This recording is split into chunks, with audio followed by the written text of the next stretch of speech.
COVRVE. What's up, everyone? It's the RVE here on behalf of the Heelcast, bringing another brand new live show to you. This week with me, I've got only one guest, only one person on this embarrassing dais, but I've got the one and only Exalted Brother _. What's going on, my man? I mean, I may be the only one here to embarrass you, but damn it, I do it better than anybody else. Exactly. Goodness. Well, I don't know if you do it better than I do as far as embarrassing myself goes, but I mean it's a close toss up. My wife would definitely give me the edge, although your wife would probably give you the edge. So, like you said, it's a toss up, man. So how you hanging in here in these COVID days? What you been up to? Yeah, just nothing whatsoever. Watched some cars and stuff today. Went outside a little bit, which I don't like to do because I'm as white as a ghost. And sunburns fucking hurt when you're this pasty, like really bad. But you know, it is what it is. How about you? Oh, well, I mean, I'm still working because I can telework. So I work and then I go outside, and I got a lot of yard work to do here, so I don't get the option of being all that pasty. Doing some yard work, I actually tried to dethatch the yard yesterday, and I have one of those Kawasaki mules that I pull it with. And it's old as fuck, dude. It's old as fuck. And I ran it out of gas, and then I also gunked up the carburetors. So now I had to take the carburetors off of it today. I had to tow it back and put it in the garage. And then I had to, take the carburetor apart. And then I said to my wife, I need to get some carb cleaner. And she said, well, let me call to make sure they're open.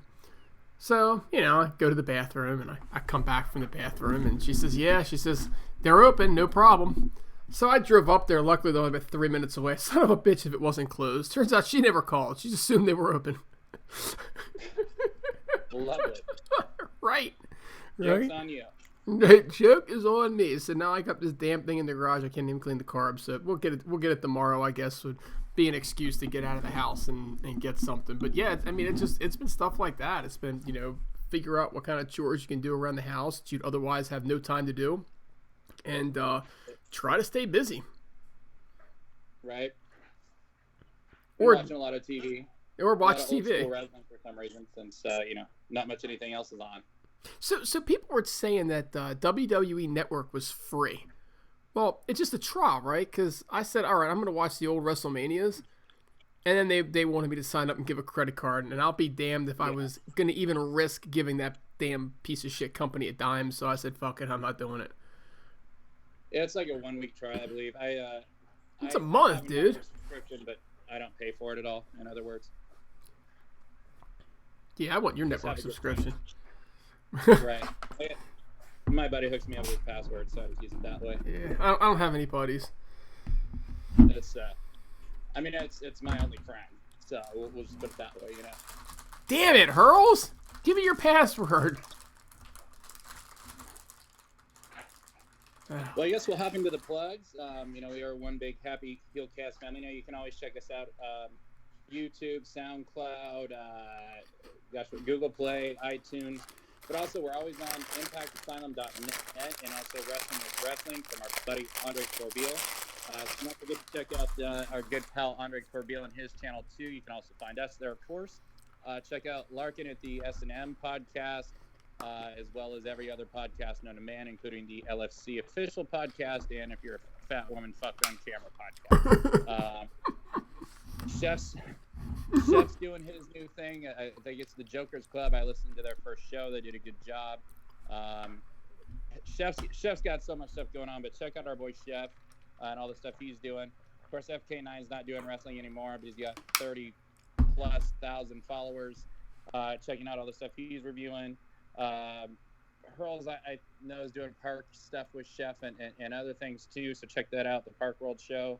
And of course, Total Nonstop Impact with our buddy Kyle, and then the BQ Lounge, or not BQ Lounge, but Impact Lounge by my boy BQ. So check that out. Did I miss anyone? I don't think so. I mean, you covered Larkin, and Larkin. You covered Hurls and Chef, and more Chef. I mean, Chef's got something going on too, where he reviews sports. He's I don't know. I feel like he's bored and he needs to talk. And so, gosh darn it, if you're looking for a podcast, chances are you're going to find Chef. He's everywhere. Chef's giving Larkin a run for his money for podcast whore right now. He is, but Larkin sustains it.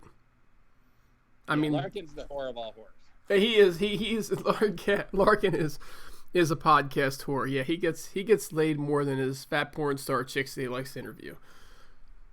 Exactly. So we'll hop into the news of the week now. AEW, we watched Dynamite last night, but AEW has also taped a bunch of tapings. So I don't even know how long they're set up for, but I know there's weeks worth in there. There's rumors that Double or Nothing is going to be postponed or pushed back to a later day, which sucks. We saw the first episode last night, which I thought was a really fun show. What's your thoughts on the AEW tapings? I heard they were taped at QT Marshall's gym in Georgia. QT Marshall has the money to own a gym. I mean, I he certainly isn't spending it on Hair Club for Men. That's for damn sure. No, I heard it was something about it was taped there, and then the cops showed up, and somebody called them in and said they were doing stuff they shouldn't be doing, but they had all their permits and stuff in order that they needed to have, and so they were allowed, and so people were of course immediately assuming that it was Vince doing it, and that Vince was behind it, but it doesn't really make any sense because I mean, they would just do it right back to him, right? So. But that's what I heard. I think it's great that they're taping content and trying to put on some shows. I think it's going to be hard because they're not going to have the full roster to deal with. I mean, we'll get into it later, Raven Effect, but it was really weird seeing Kenny Omega out there, with Michael Nakazawa, and it's like I got one half of the tag team champions. What the fuck's the other half, right? So that was a little odd.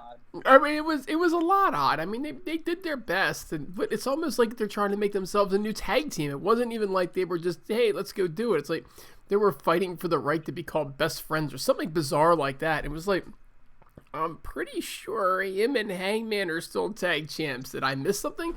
So I mean, you're gonna have some of that. You're gonna have some of that with all the companies at the same point in time. Fresh content is hard to come by right now.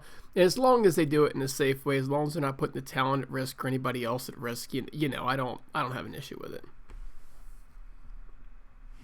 No, I don't either. I mean, I think a lot of this shit is just a bunch of hoopla anyways, so I don't really want to get started on it, but it's still good that they're doing it.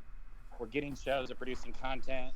Who knows how much storyline is going to be involved, but I had a lot of fun watching the show last night. Only thing maybe more bizarre than and weirder than the pairing and Nakazawa and Omega instead of using Hangman last night was Pineapple Pete's t-shirt. But I digress there. A star was born last night. Now, speaking of stars being born, Tessa Blanchard and the rest of the Impact roster are going to be taping weeks worth of shows as well here very shortly. Good thing for Impact. If you've seen them in the Impact Zone, they're used to taping with no audience. So, good for Impact. I mean, I don't know what more to say. Got a bitter taste in my mouth from the company that I used to love so much. But your thoughts on this? Yeah, I don't know. I mean, they need content too, right? Everybody needs content. I think it's funny how all the Impact marks were like, good for Impact for not putting out shows, and they got these things in the bank and they don't have to do it, and way to go Impact. And now all of a sudden Impact's doing shows, they're like, we're getting new content, this is like, oh my god. What? Oh my god, look, they're just like anybody else. You can say all that you want. They think that they're owned by a big company, it doesn't matter. Well, they don't have McMahon wrestling money, they don't have Con wrestling money, okay? They still have a network that they have to please, even if they own it.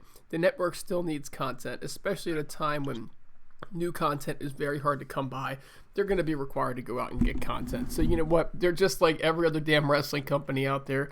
Get the fuck over it. What'll be interesting to see, though, is because they have so much talent that is based out of Canada, who's actually there and who actually shows up, right? Who can get across the border. I think that'll be interesting to tell us. I don't know what they're going to be like, but hey, kudos to them for giving it a shot, right? So they're going to tape in Tennessee, down in Nashville, if I'm correct, where their production studio is, the one that they've been renting space from forever. So everything that they're doing will be legit. They'll be doing, social distancing the right way. And, Impact fans are going to get more Impact Wrestling. That's not so bad, right? I mean, I kid, but, I still wish the company to success. A lot of these Impact marks that just despise AEW and reach so hard that I've seen just kind of blow me away at times.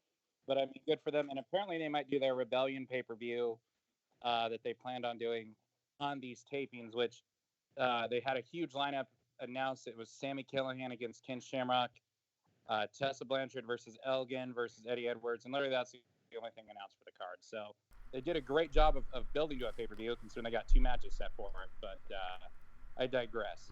So here's the thing then, right? What happens now? I mean, Moxley doesn't appear to be at the tapings in Florida, right? So we don't know if he's going to make his way to Georgia or not. Is Tessa going to find her way to Tennessee? I mean, the truth is what happens when your world champion is just not there? And you have no angle with your world champion for 2 freaking months. I think Mox is going to be there, considering we have the match next week with him and Hager. And they have been pushing that, so they are planning on him being there. You're right. In a parking lot somewhere. Is that a parking lot brawl, that match? I don't know.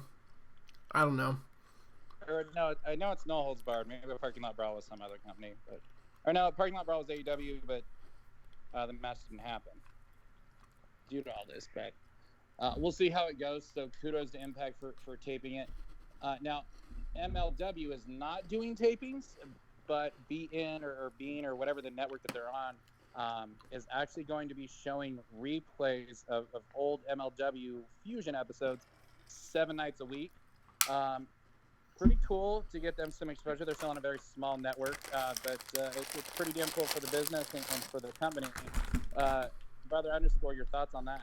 I hear what you're saying, but how many people are going to tune in to watch that? Like for real. This is a company that has very little content. They need to find a way to get new content. And honestly, I was thinking about it earlier tonight, Raven Effect, before we went on the air. Wouldn't this be an amazing time for MLW and Impact to do an invasion angle? Think about it. There's very little talent to be had out there. You take part of your roster, I take part of my roster, and we just blow the doors open and invade. It'd be way more interesting than anything that WWE or AEW can do. There'd be no audience, which means that they wouldn't be able to spoil it. They could tape them all in advance. They could actually do something interesting. And maybe make a buck for both companies.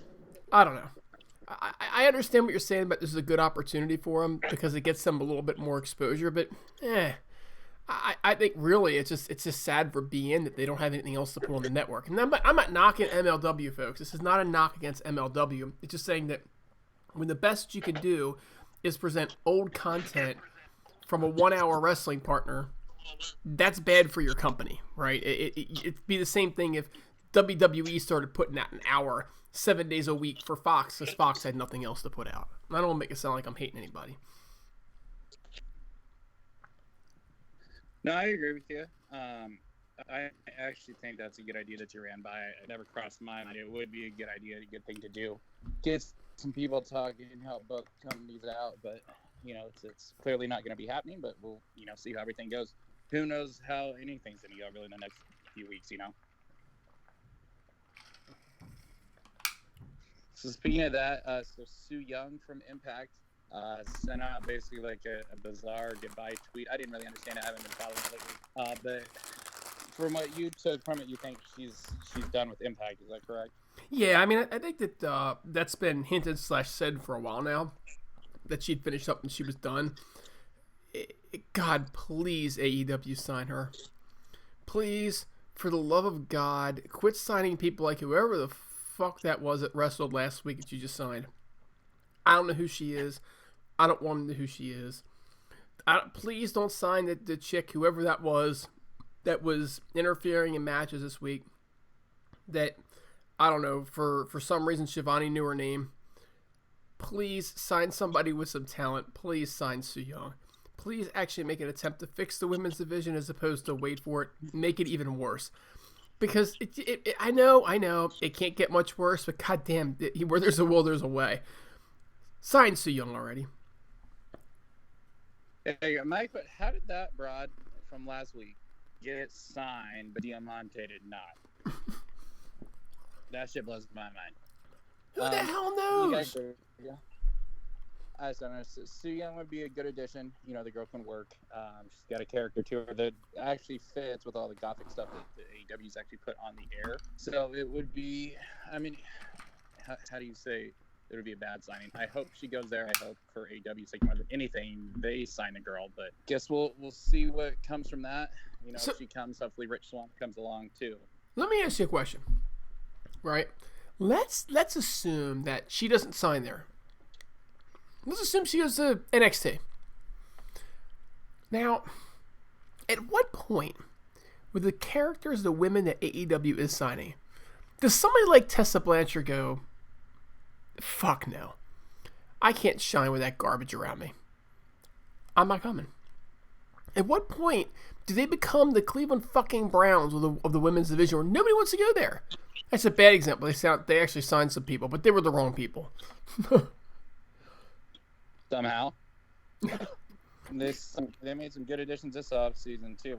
We'll see what happens. You get my point, though. At some point in time, free agents are going to go, thanks, but no thanks. That's probably accurate. I mean, speaking of Cleveland Browns, I mean, the Ring of Honor may as well be the Cleveland Browns of the wrestling business, and they just signed Angelina Love again.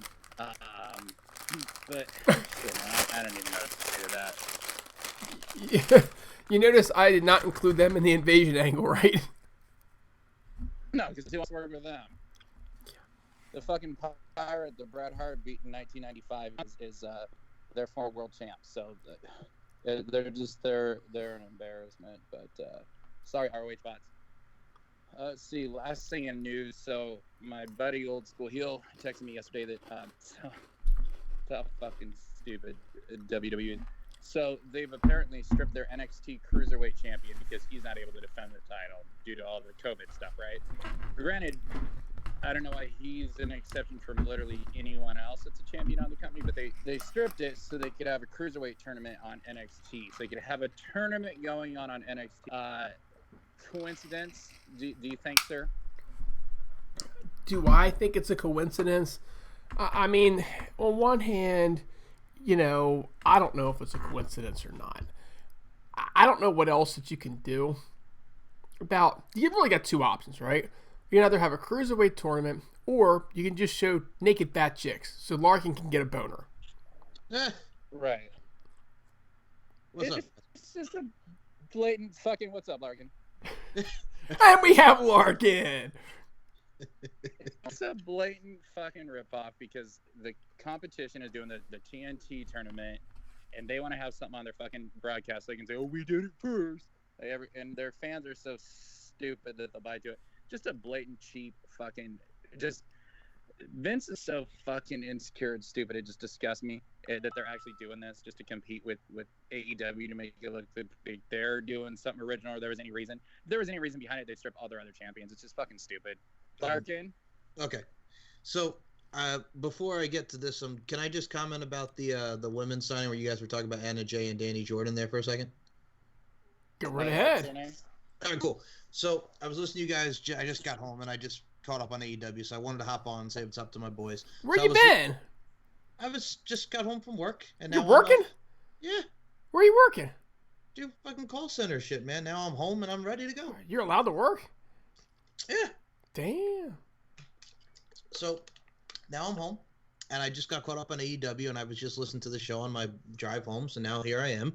I was listening to you guys talk about Danny Jordan and Anna Jay, who they just signed from last week, who took on Hikaru Shida. Anna Jay, I believe, is a talent out of Georgia that's trained. I think she was trained at QT Marshall School, and that's why she's around there. And Danny Jordan has been on AEW, NWA, so I think those are the two that they're now including. And the old Sugar Dunkerton, who was Pineapple Pete, and that thing we saw tonight on AEW. But what's interesting is you guys talk about Jordan Devlin. I saw the news too. So Jordan Devlin, he was the cruiserweight champion from NXT UK. Due to travel restrictions, they're going to have an interim cruiserweight champion now. That's why they're doing the tournament for NXT, because he can't travel. Because he's in the UK. No, Larkin, you can't travel. And by the way, Tony Schiavone did call him Sugar Dunkerton.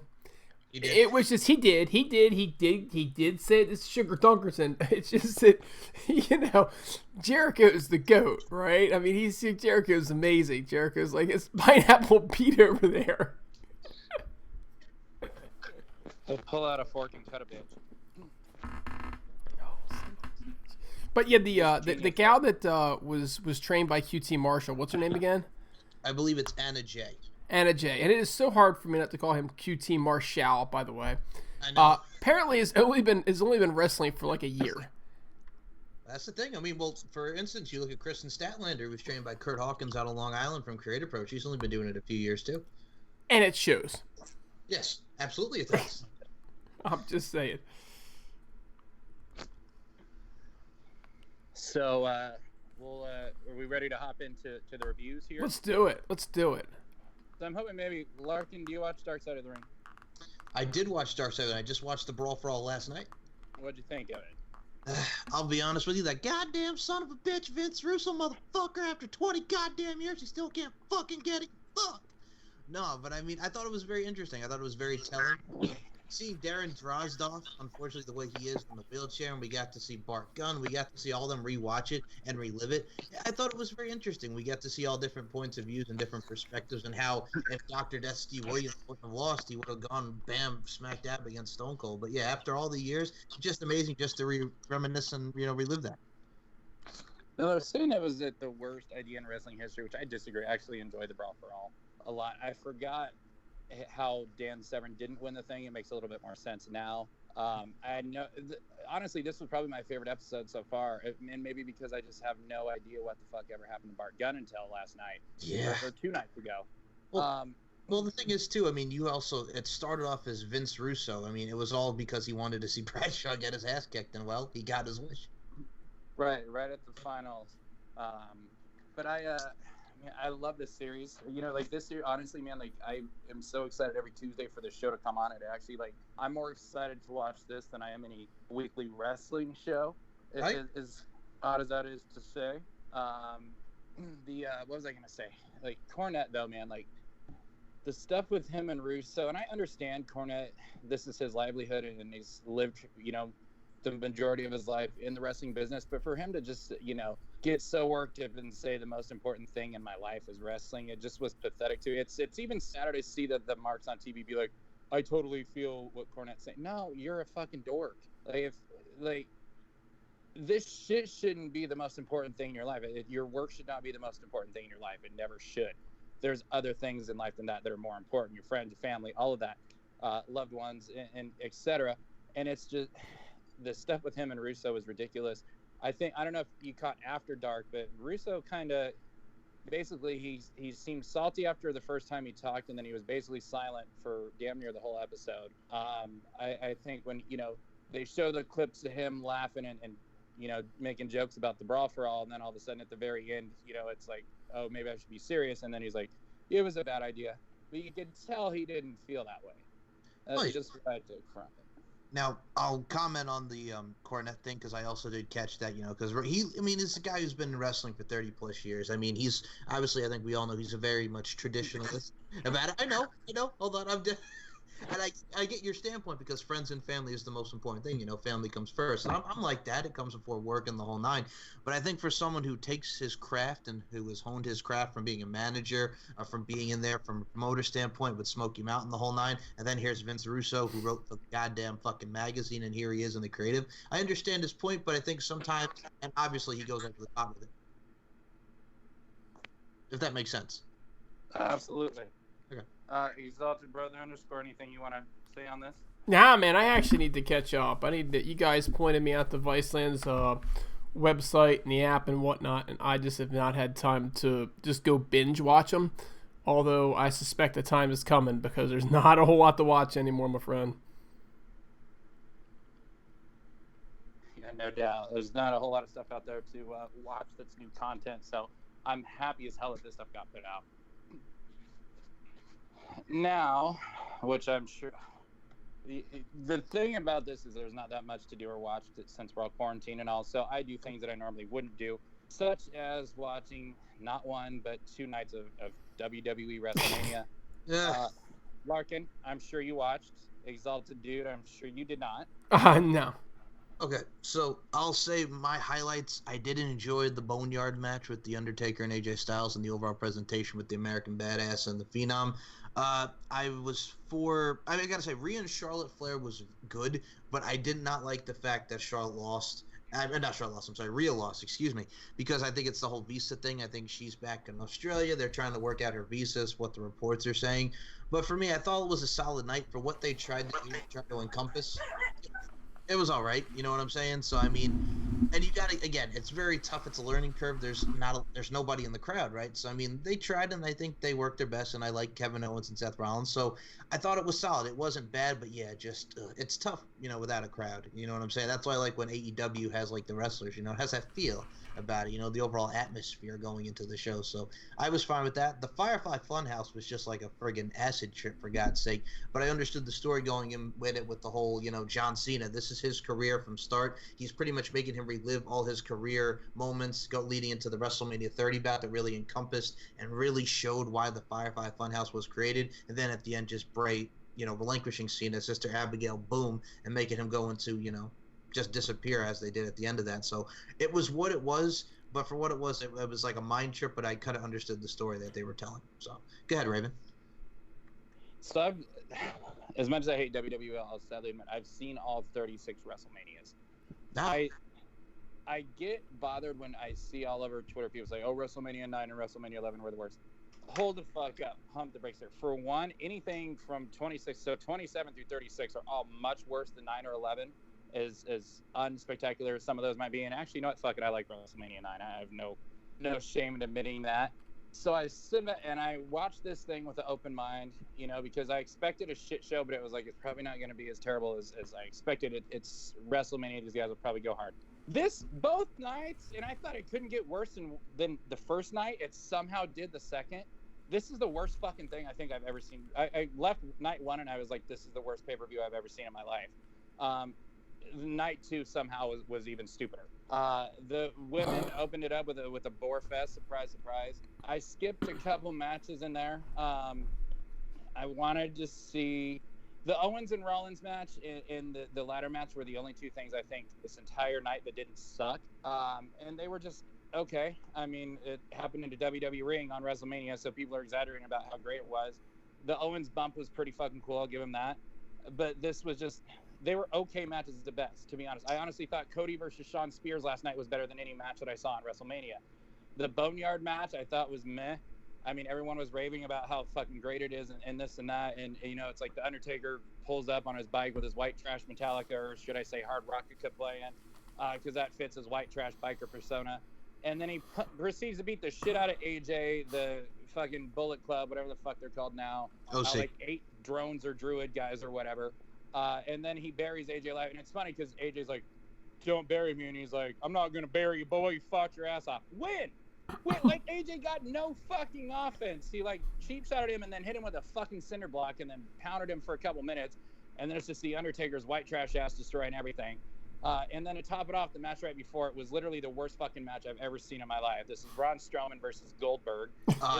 Wait a minute, is this worse than Goldberg versus Undertaker? Was it that bad? Here's the thing. So I'll admit I've not seen Undertaker versus Goldberg yet. I probably have to just to compare. It's terrible. You don't want to. It's so bad. It was so bad. The entire match, it goes super kick by Goldberg. Yep. 4 spears by Goldberg. He kicks out. And then he tries to pick him up for a jackhammer, and then Strowman reverses it. 4 power slams by Strowman, and then he pins him, match over. All right. The word script. I'm not exaggerating. There's nothing move wise or whatever that I cut out of that. No, That is the entire that was fucking spot on how the match was, and I'll be honest with you. I'm not looking forward to Goldberg and Roman either. I think the problem was, and if you look at the reports, and like I said, I just take everything with a grain of salt. That Goldberg didn't want to lose, didn't want the Fiend to win. You know what I'm saying? Because he wants to be this Superman character. It wouldn't fit his character to to lose. So they do the thing with Braun where he just spears him like you mentioned, and then friggin' he goes for the jackhammer, then multiple power slams, and then Braun's the champ. It's the same. Well, the thing with Drew McIntyre, because he has been working at it for like 10 plus years, 11 years, and now here we are with McIntyre the second night. It's the same with Brock, like suplex after suplex, F5 after F5 after F5, then the Claymore. It's very similar to how the Braun Goldberg was, but I mean, to see Drew McIntyre get the moment, and then we find out on Raw that it was Drew McIntyre versus the Big Show right after WrestleMania went off the air for the title, and I'm just like, they couldn't just let him have the moment, but they have to promote the Big Show, which is now on Netflix. So yeah, Drew McIntyre win there. Both matches were very similar for the World Heavyweight and WWE Universal Championship, respectively. Did any of you guys catch Cornette's comments on that match? I have not. One? Which one? The one with Goldberg. I did not. So I basically, believe I did. He wants to know how pissed off Vince McMahon is at Roman Reigns, because apparently, Braun Strowman was jobbing out. He wanted to win. He couldn't beat anybody. And, Roman Reigns, who has a legitimate reason, folks, to not show up for WrestleMania. Like, this is real. This is way more important. His health is way more important than that fucking show is, okay? But apparently, Braun Strowman goes from he can't beat anybody to he just obliterates Goldberg, right? Who ran apparently right through, Lesnar, right? And the Fiend and everybody else, right? And he just destroys him. Well, and it makes no sense that they're thinking that he's doing it to spite Roman Reigns, because Roman Reigns went, I don't want to die. Well, I think obviously that's correct. I mean, with his leukemia, and like you mentioned, health comes first. I think the thing with Braun is the booking is he's had so many title shots. He's lost like 6 times going for the Universal title. Wins the Intercontinental title, then right after loses the Intercontinental Championship, and then they put him in there because Roman Reigns, like you perfectly said, no, I'm not going to do it. My health comes first. And then boom, Braun just rolls through Goldberg, 1, 2, 3. He's champ. Then don't put him the champ. You know what I mean? Don't make Strowman the champ. Fucking put someone else in there. Make one of those matches. Winner gets a title shot or whatever. Winner of that ladder match or Owens versus Rollins or some shit. You know what I mean? If you didn't want to do it, but yeah, I bet you Vince is probably fucking pissed at Roman Reigns. It's Vince fucking McMahon. This is the guy we found out just the other night. Literally, Bart Gunn is punished and axed out from the company for winning this Brawl for All tournament when they actually fight for real, because he wasn't the guy that they wanted to win. Yep. Vince is so fucking mind fucked in everything being pro wrestling and predetermined.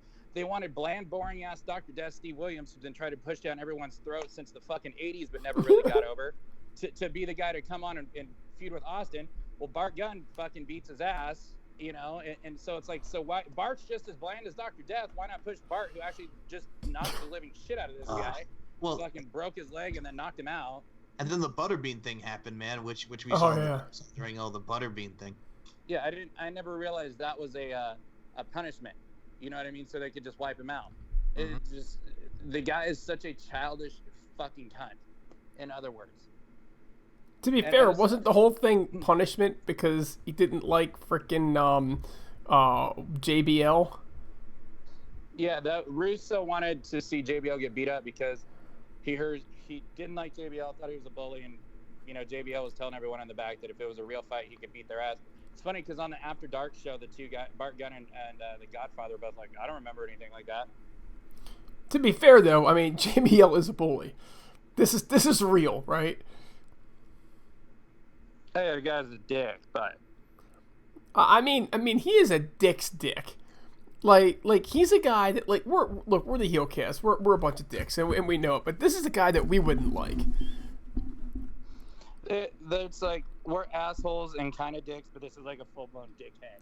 Yes, exactly. So another thing I'm gonna say is, so night 2 now. Jesus Christ. So the Firefly Funhouse This is the worst fucking thing I've ever seen in my life. So it's kiddie-ish, and there's puppets that are like, come on in, John Cena.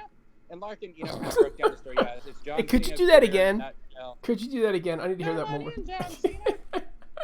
And, Again. Again.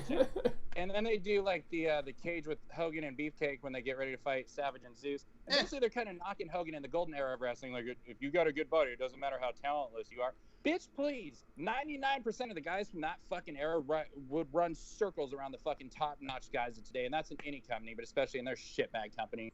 That pissed me off. Then they do the NWO thing, the whole what if Cena ever turned heel, which was probably the coolest part of it all, and then it's like John Cena didn't take enough risks, so he lost the match.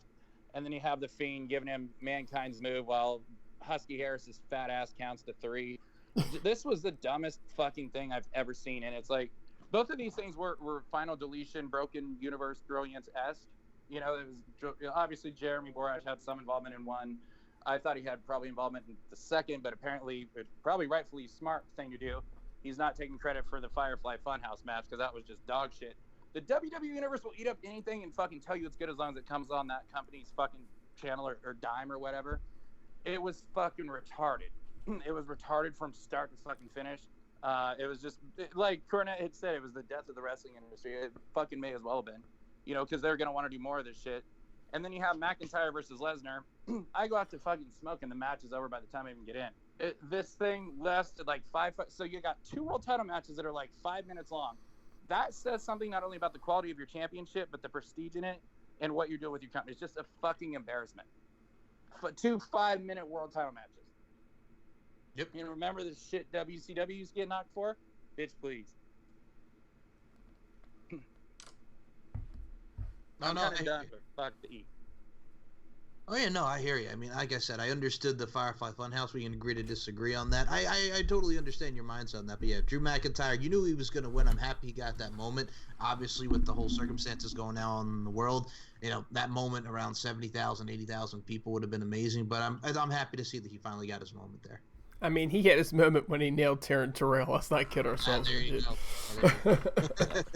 go. Way better than any WrestleMania moment. I want the WWE Universe and those like dumbass Deshaun that listen to us and slurp down NXT and WWE. I want you to know that your world champion got his ass beat by Taryn Terrell. Like, legit, for real, got beat up by him. That's why he got fired and why his push why he got depushed in his early run in like 2010. I mean, and it was worth it. He got to see her naked. There you go. I'm just saying. Well, I have too. Have you seen the magazine? I mean, but he got to be there live and in person and not with a piece of paper. And yes, I've seen the magazine. Mm-hmm. No, we know you have, Larkin. Come on now. Nah, she's not his size. I mean, style. I mean, type. She's about 400 pounds too slim. That's right. Stack 3 of them on top of each other, you're going to be getting close. More cushion for the pushing. There you go. Right. Hey. Klondike Mike strikes again.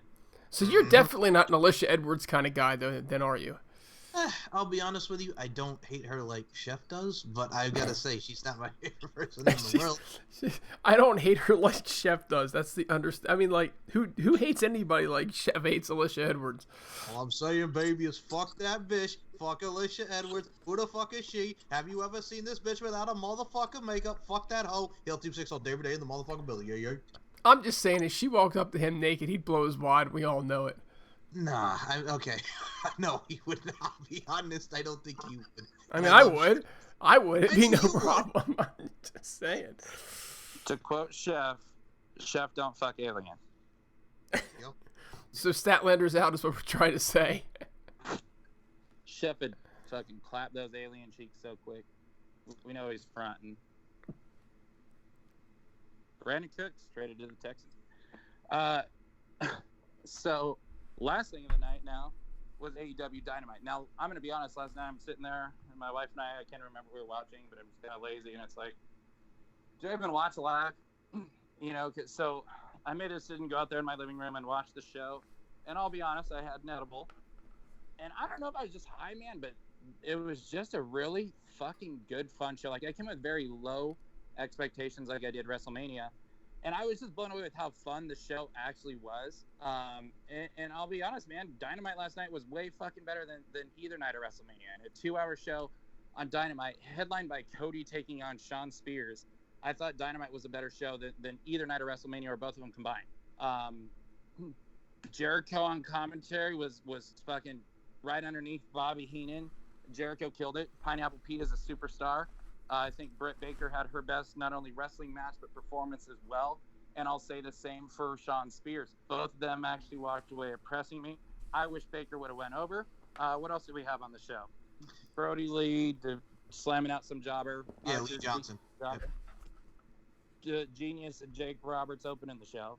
Weren't we supposed to have 2 TNT tournament matches last night, though? Well, Wasn't that advertised originally? Well, the Cody and aired tonight. Next week it'll probably be, I believe it's Guevara and Darby Allin along with Moxley and Hager for the title. And that video package they did with the two of them, I thought was really good. Not good enough to show it twice, but I thought it was really good and well done. I thought everything about the show actually was good and worked. Exalted Brother _ anything we're missing from the show, and anything your comments on it? No, I mean, other than, Britt Baker broke her nose, dude.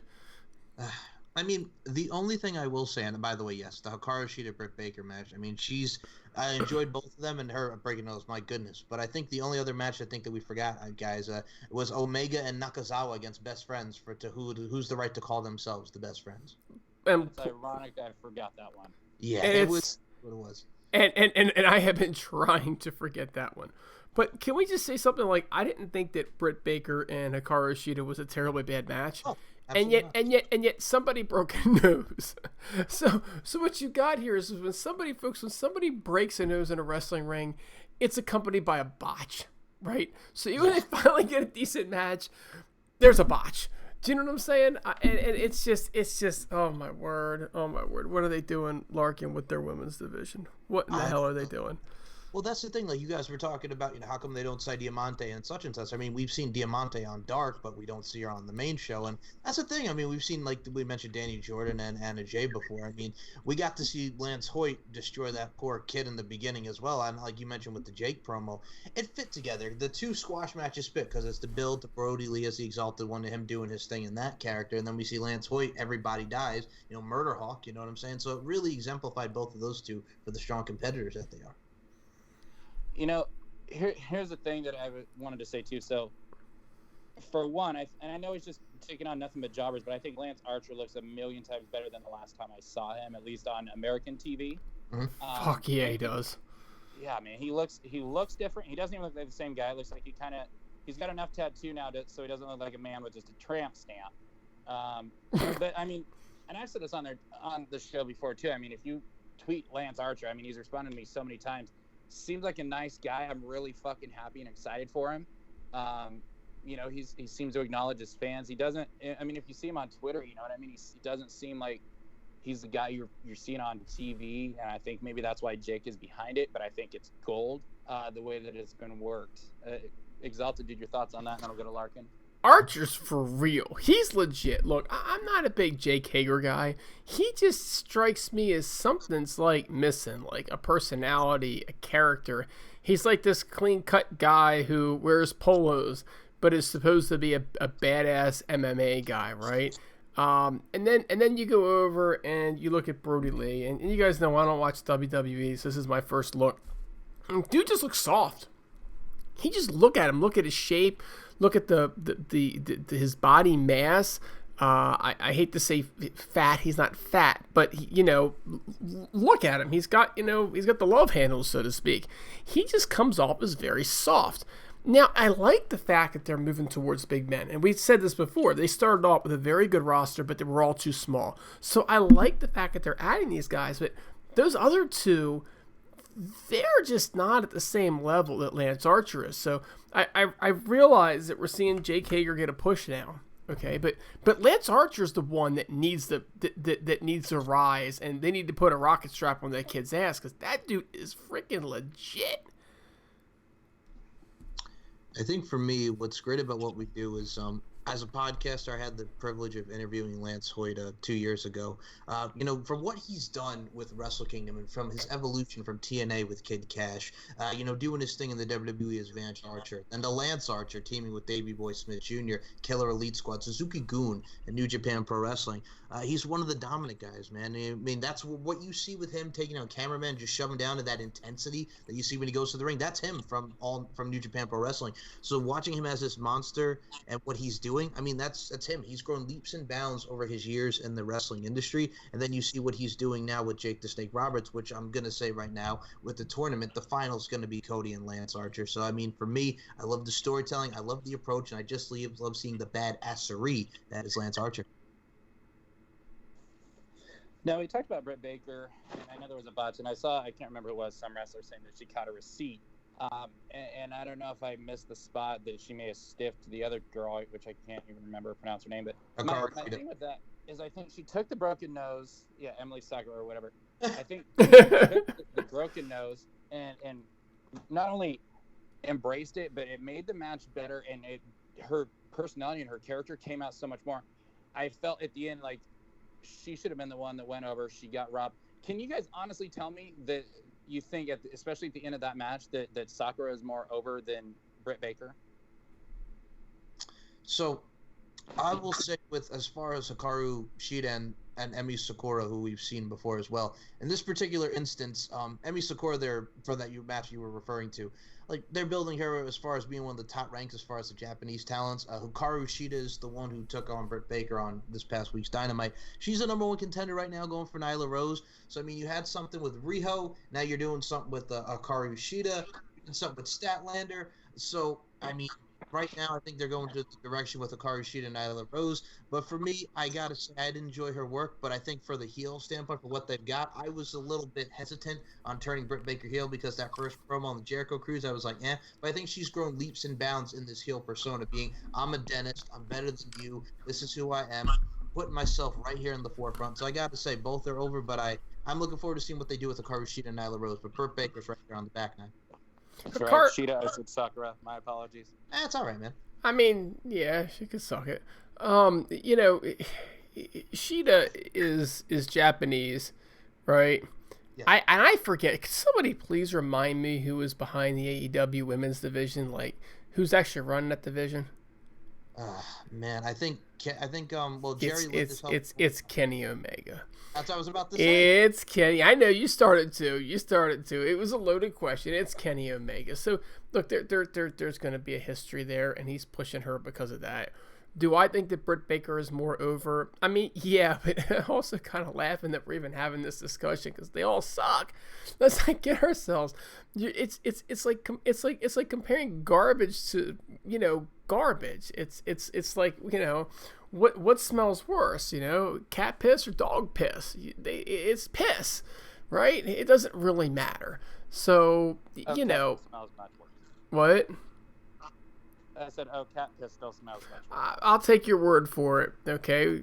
We have an outdoor cat, not an indoor one. And my dog, she pees outside too, God love her, so we're good that way. But the point is piss, right? They both suck. And I do think that Britt Baker has, like, some potential. I think in another year or two, maybe she'll be TV ready. There you have it. The fans are never going to get behind Shida because they're never going to be able to understand her, and she doesn't have the natural charisma that Riho does. Like it or not, the kid has natural charisma. I mean, when you look at Riho, I mean, it's someone who's been wrestling since she was 9. It's someone who Kenny Omega was behind together for 20 years. But I mean, yeah, it is what it is. I mean, personally, with the women's division, I think they need some growing. I believe they do, because I'll be honest with you, after a while, I mean, you see Penelope Ford in there, you see Shida, you see Sakura, you see all these other people coming in there, and it's just like, all right, I've seen this, and I'll be honest with you, we talk about the repetition of the women's division, obviously Nyla Rose is in there as well, but I mean, what's going on? I'm trying to be nice with the deal with Nyla Rose, but I mean, I think they need more women. I don't know what they need, but it's just, there's something about that women's division I just kind of can't. I'm not saying there's bad wrestlers. I'm just saying there's something that kind of doesn't pique my interest or hold my interest, if that makes sense. No, Larkin, you made a comment, And I keep hearing this, but I never see anything. Are Kenny Omega and Riho actually a couple? I have no idea. You know what's funny? I'm actually glad that you brought this up, dude. So I was. I'm not. Oh, hold on. This is not where you think it's going. My buddy was telling me, because we were talking about wrestling, and he's like, "Have you seen this documentary about Kenny Omega?" And I said, "No." Like, send me a link. I'll check it out. So there's like a 7-part documentary. It's on YouTube. Just type in Kenny Omega, a bisexual story. Oh God. The fuck? I am sorry. I will not type that into my browser. It is not happening, dude. So from what I heard, it's the Kenny Omega documentary talking about being a bisexual in the wrestling industry. And it's wow. So I'm like, the Golden Lovers make sense now. So, I mean, looking at Kenny Omega and Riho, I don't know. I just think it's someone who he's mentored and who he's worked with a lot, DDT and the whole nine. So, I mean, it is what it is. So, fans, men, if you look good enough, Kenny Omega will suck your dick. If you want to put it blunt terms, yes. Wow, I did not know that. I didn't know he was bisexual either. I was like, man. And then I'm looking at the start of this documentary, and I'm like, huh. Kota Ibushi, Kenny Omega, the Golden Lovers. It all makes sense now. And I mean, I think that's one of the reasons why he was upset that Kota decided to stay in Japan and not go to AEW. So he has come out as a bisexual. Yeah. Wow. It's like a 7-part. I was just going to say he should take notes from Orlando Jordan on how to do that bisexual thing. And I was going to say this so explains Nyla Rose. I get it now. I finally understand it. All I was going to say was Omega's one of those white nerds who tries to be Asian, much like how the Usos are Samoan, but if you ever listen to one of them speak, they're obnoxiously trying to sound black.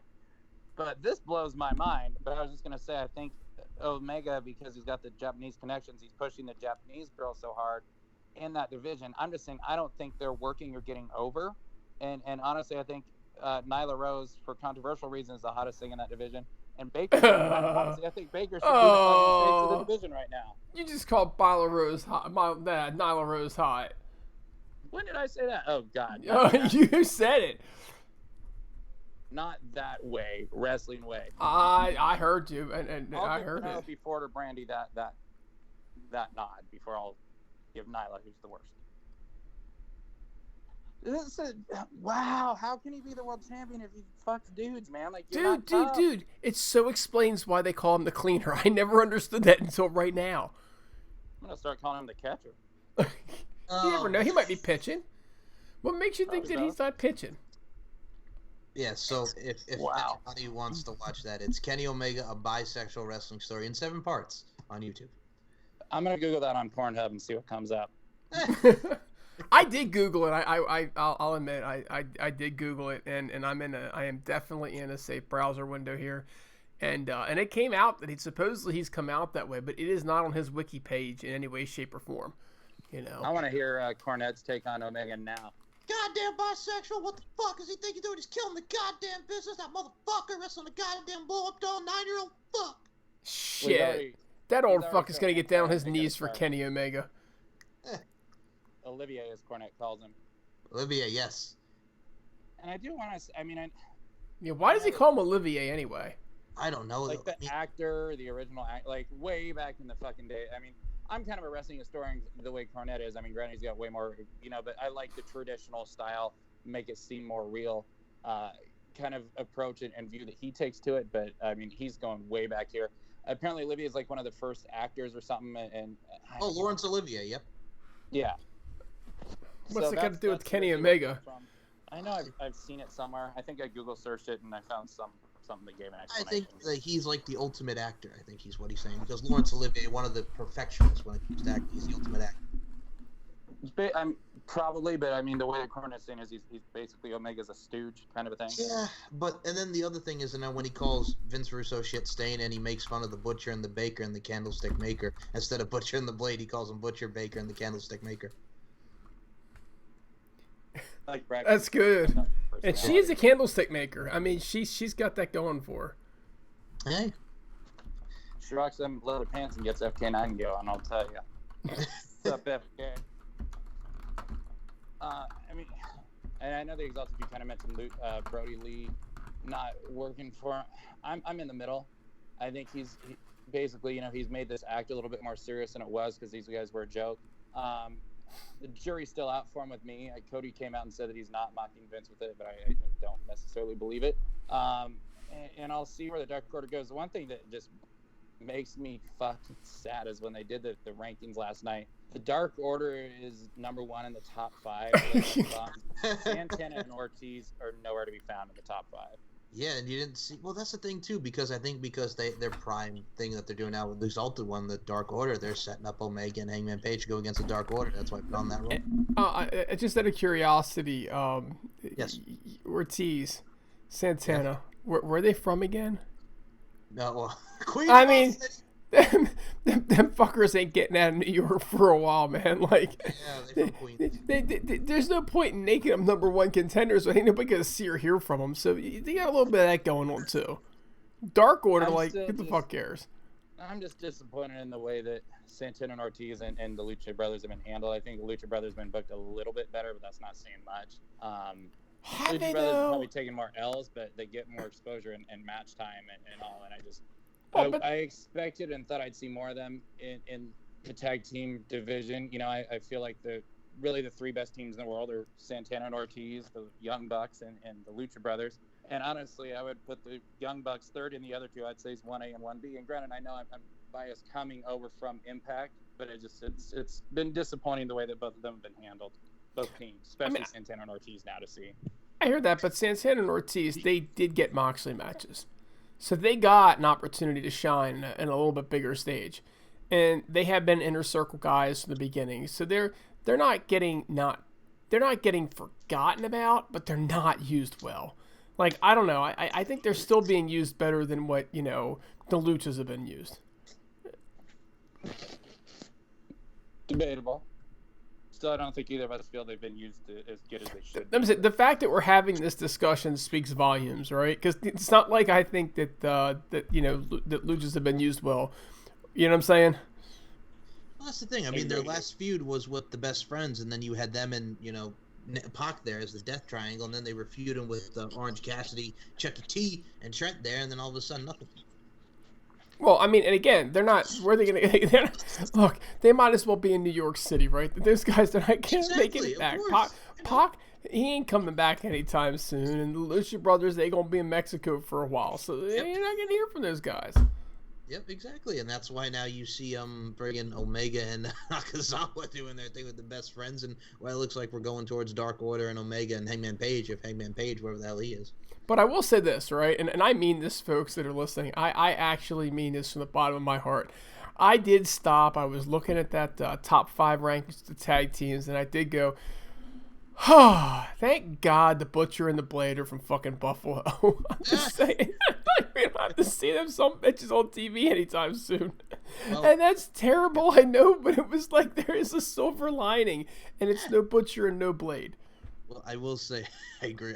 And by the way, for Hurls, fuck the Butcher. That's right. Fuck the Butcher. God damn it, Larkin. We got a bone to pick. I know. Well, we'll talk about that later. So, fuck the Heelcast and praising NXT and bashing AEW on the same show on our airtime. You're lucky. We love you. And I had no issue with it at all. I'm just saying. Well, all right. I don't care about the fuck the Heelcast, because fuck the Heelcast. I know, right? Dick joke telling, losing 3/4 of our audience, douchebags. Fuck. Do you think Kenny Omega would come on with us with all of our dick jokes? Maybe he would be interested in coming on. There you go.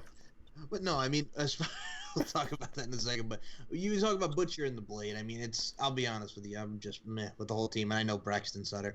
But for me, I also look at it like this. I mean, the good. I did enjoy Matt Hardy this week doing the Damascus thing, and the Le Hole of the As, which still cracks me up. And I was enjoying Release the Hounds last week. So I mean, I look forward to the elite. What is it? The elite. The whole elite. The elite deletion. The elite deletion. Thank you.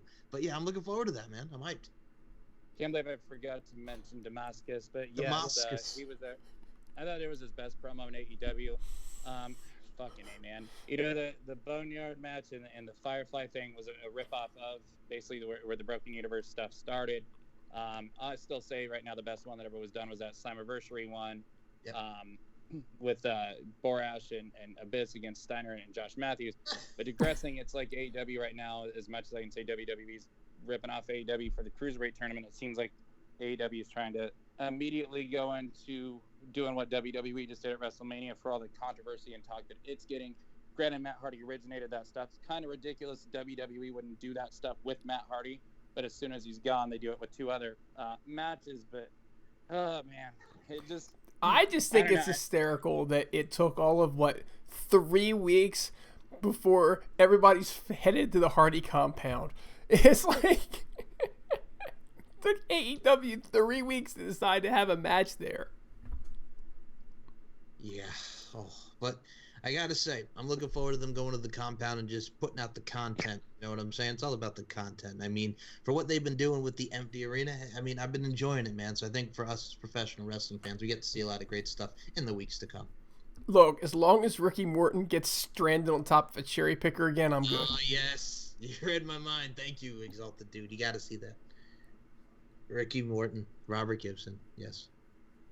And the only two things I want to touch on here is how brilliant was Jerry Goat on commentary last night? Oh, he was awesome. He was funny. I mean, he nailed it out of the park. I loved it. Commentator.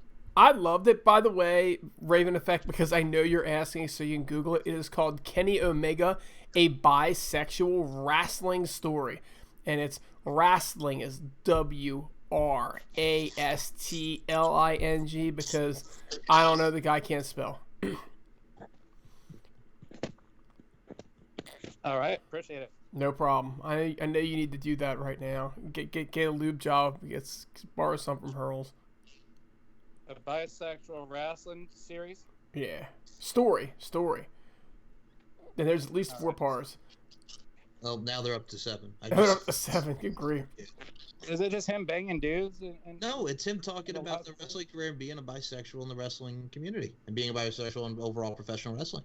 Damn it! I was hoping it was him banging dudes.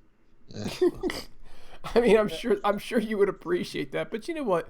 I gotta throw this out, and I'll get to Jericho in just a second. Speak Kenny Omega for a second. You know, here's a guy that just goes about doing his business, right? He's not trying to push nothing down nobody's throats, from what I can tell. He's just going about his business. He's achieving his dreams, and he's entertaining fans, and that's what you want out of people. So hats off to Kenny Omega. He can do whatever the hell he wants with his dick. I'm gonna make dick jokes regardless of what he's doing with his dick. That's never gonna stop. But kudos to him for just being a stand-up guy. Jericho on the in the booth, he's great. Would love to see him have a career in the booth when he stops wrestling, but he did have to break kayfabe a few times and thank the fans for coming, and he just did things that you wouldn't expect Le Champion to be doing, right? So really, it didn't necessarily work for me because I'm wanting him to continue to be Le Champion, right? And it's very hard to be a heel commentator and never break kayfabe, and he had a tough time with it. I mean, Heenan did it. Heenan was just masterful. Right? I mean, Heenan truly was the GOAT of color commentary, but I definitely enjoyed him, but I'd prefer to have him in the ring right now. And then when he retires, then he can join it. Listening to him do commentary was amazing because this is a man who's been in the business since, I believe his first match was in 1990. It was against Lance Storm, and then look at him a few years later. They're the Thrill Seekers, Smoky Mountain Wrestling. You have a guy who's just passionate about professional wrestling, and it showed through his commentary and through his nuances, like he's going to puke doing the old Vince McMahon Beyond the Mat with Darren Droz stuff. So, I mean, for me, putting in the little puns, putting in the little nuances, I thought he was great on commentary. Classic old school heel wrestling commentator. I loved it. I thought he was brilliant. Literally, Chris Jericho is fucking great at everything he does. I wish I could say that. I thought it was great that, when he talked about, if you search my trunks, you'll find a fork and this and that. And, he talks about cut a bitch. It was just reminding me of some shit Bobby Heenan used to say. I remember, I think it's WrestleMania 8 where he's like, what would you do in this situation? He's like, well, I'd take the belt and waffle him upside the head. Yep. Stuff like that. For the bell. I love it. I loved Jericho last night, and I thought he made the show that much better. The only thing I want to say here, actually, before I get to that, so, and since we're on the topic, my buddy Old School Hill, it says that he's not. He said when he was tagging with Ibushi, they had a bromance, not a gay romance, but American fans couldn't understand the language and kept posting stories about it. Instead of denying it, Kenny and Ibushi decided to not answer the question and mess with people. He talks about it in one of the early Being the Elite episodes. So there's one thing you learn about him, Maggie loves to mess with people when they run with stuff. So who knows? Who cares, honestly? Who gives a shit? Yeah. I truly don't care. It's fascinating. Oh, I'm gonna listen to it. I'm not gonna lie. I'm gonna listen to it, but I don't care. I don't care either, but I mean, it's hard to believe that you're fucking world champion when. Never mind. Okay. Back to brute men, but or hot. What Impact's world champion likes dicks? Why can't Impact's world champion likes dicks? Why can't somebody else's? True. Pat Patterson, he'd book his ass straight to the top. Hey. Loves him some Sylvain Grenier for back in the day, yes. Who is now an agent in WWE. There you go. Let that sink in. I wonder how he got that job. Yeah, well. Yeah, apparently loves some Heartbreak Kid, too, with the rumors. But the last thing I want to mention, man, is so, look, you couldn't have told me to be excited about a Cody versus Shawn Spears match. Main eventing, that's because Shawn Spears was in it. I think the dude is actually very, very impressive. I thought that was his best match. I thought it beat their pay-per-view match that they did. I think this was Spears' best wrestling match I've seen him in. I was thoroughly entertained and impressed in this match and almost blown away at how good he did. I think his character and stuff, the gambling during the tag teaming last week and stuff like that, he's actually improved. And Hurls, we'd given Hurls credit on the show for saying that, Spears is bland and boring, and I agreed with him. And I know the Exalted dude did as well, but it's definitely, I was impressed, man. I don't know about you.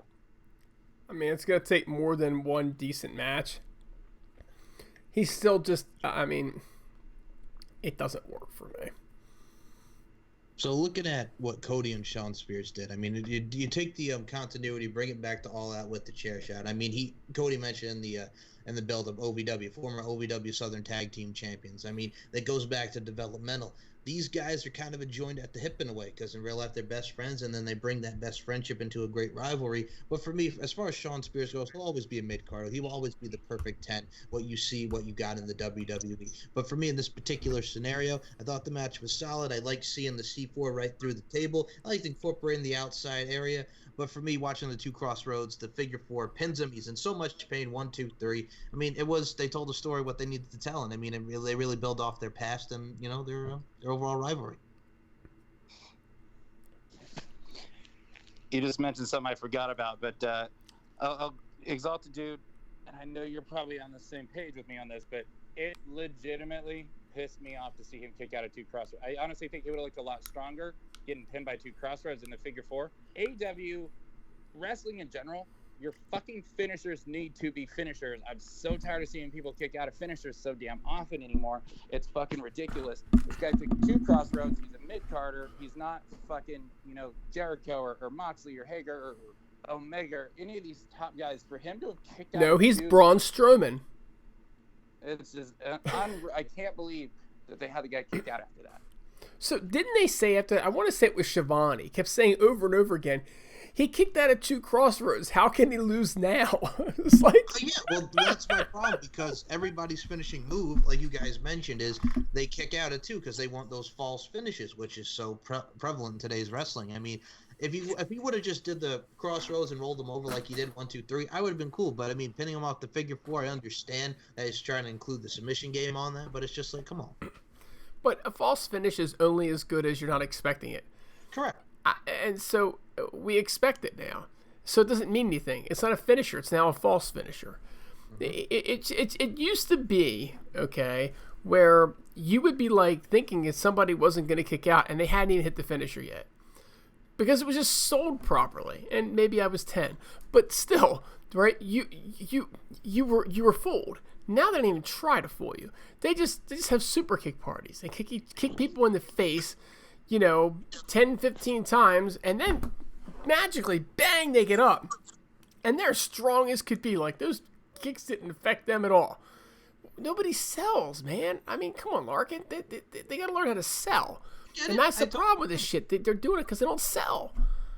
that's also why, I mean, I guess we were talking about traditionalists and just old school wrestling, if you will. I mean, that's just how it was. I mean, you knew when Jake Roberts hit the DDT, it was over. I mean, it is what it is now. I mean, I get what you're saying. People need to sell more. People need to just, just once it's the finish, it's the kit and caboodle. It's the nail in the coffin. That's it. Kibosh it. And that's also what made Hogan so special, right? That he actually kicked out of finishers. He was the only one that was allowed to do it, and therefore he looked great doing it. Today, it's like everybody does it. Absolutely. I'll say I was sure as shit shocked that he kicked out too. I definitely sure fucking respect that. I just don't think it was the right move. But again, old school mentality that I miss.